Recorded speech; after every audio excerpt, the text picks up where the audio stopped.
the iPad mini just pulled off something crazy. Apple gave it iPadOS 26 with the same exact features that powers the $2,000 M4 iPad Pro. And guess what? It runs beautifully. Sure, the multitasking is a bit of an overkill, but it got me thinking.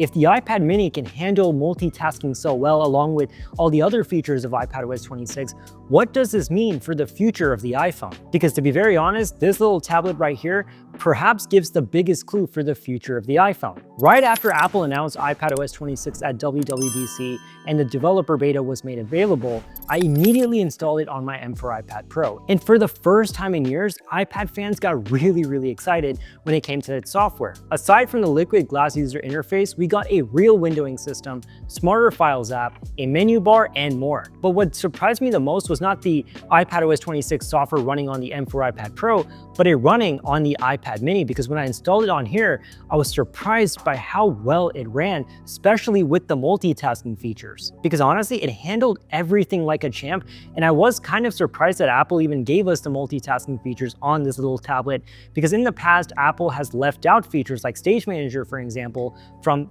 the iPad mini and reserved it only for the iPad Air and the iPad Pro. But like I said, multitasking ran pretty well, even though it wasn't overkill, but it raised a major question. If it works well on the mini, why not the iPhone? One of the biggest standout features of iPadOS 26 is the new Mac-like windowing.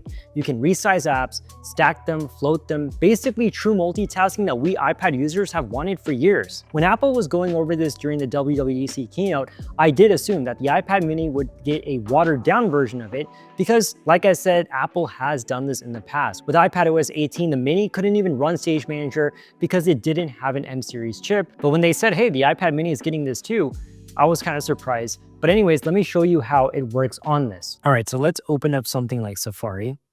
And then you have this grab bar right here. So let's take this and voila. And then let's say we want to open up another application. So let's say we want to open up YouTube. And we can overlay this right over here.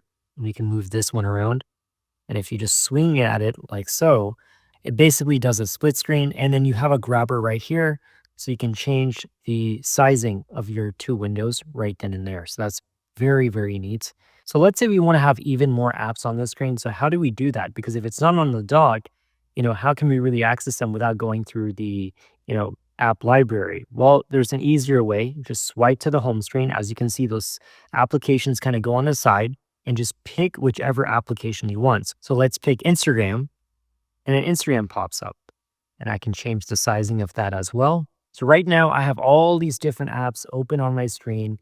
And what if I want something that looks cleaner, and rather than me individually, selecting each app and moving them around just so I can see everything, what if there was a simpler way? And there is. So basically when you go back to the traffic light signals, you click on the green circle or the green icon. And if you click on this last option right here, it automatically adjusts everything for you. It's really nice that you have all your access right over here. And you can, of course, go back to full screen, go back to your home screen. You just get a lot more versatility than ever before. Now, for quite a long time, we've wanted split screen multitasking functionality in iPhones, and we never got it. And Apple's defense was that nobody wants to multitask on a small screen. Maybe that was true a decade ago when we had smaller screen iPhones, but fast forward to today, the iPhone 16 Pro Max has a 6.9-inch display. And when you compare it to the iPad mini's 8.3 inches, we're talking less than an inch and a half of a difference. And yet the mini can run multiple windows without breaking a sweat.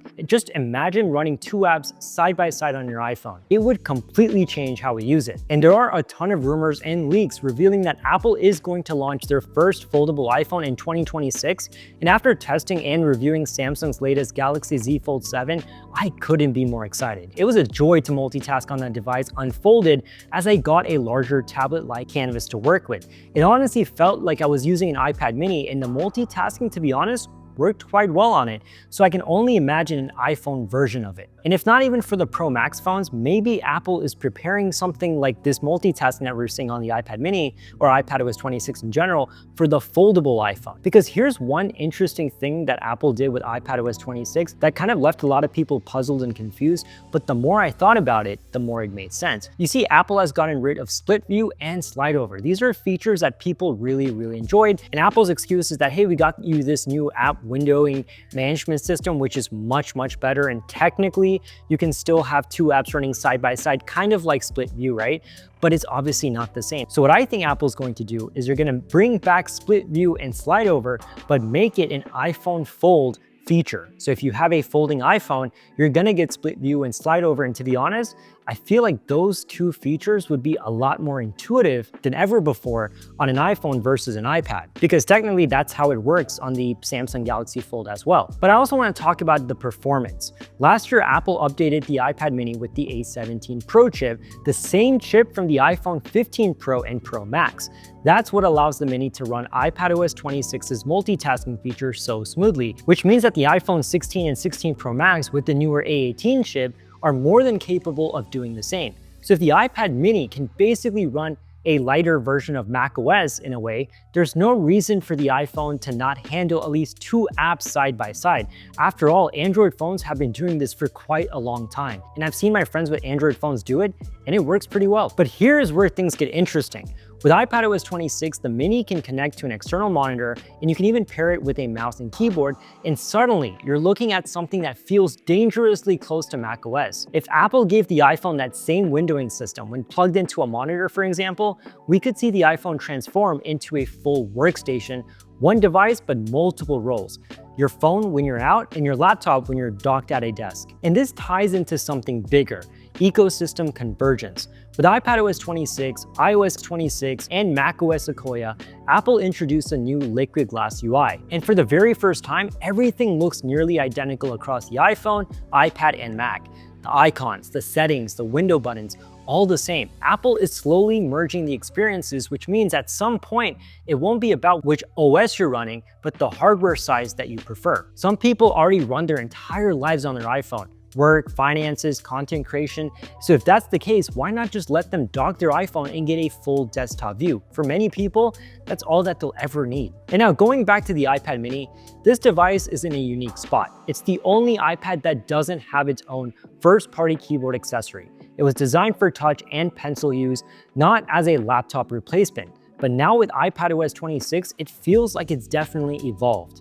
Suddenly, it can be your notepad, your e-reader, your secondary computer, or even your main one when plugged into a display. That's why I think the iPad mini is more than just a tablet. It's a foreshadowing of where the iPhone could be heading. So here's my big takeaway. If iPadOS 26 can bring Mac-like multitasking to an iPad mini, then iPhones, especially the Pro Max models, are absolutely capable of doing the same. And at some point, Apple is going to have to give in because the hardware is ready, the ecosystem is aligned, and honestly, the only thing stopping it is Apple's strategy. So the question is, would you just use your iPhone if you knew you could dock it into a monitor and turn it into a full desktop?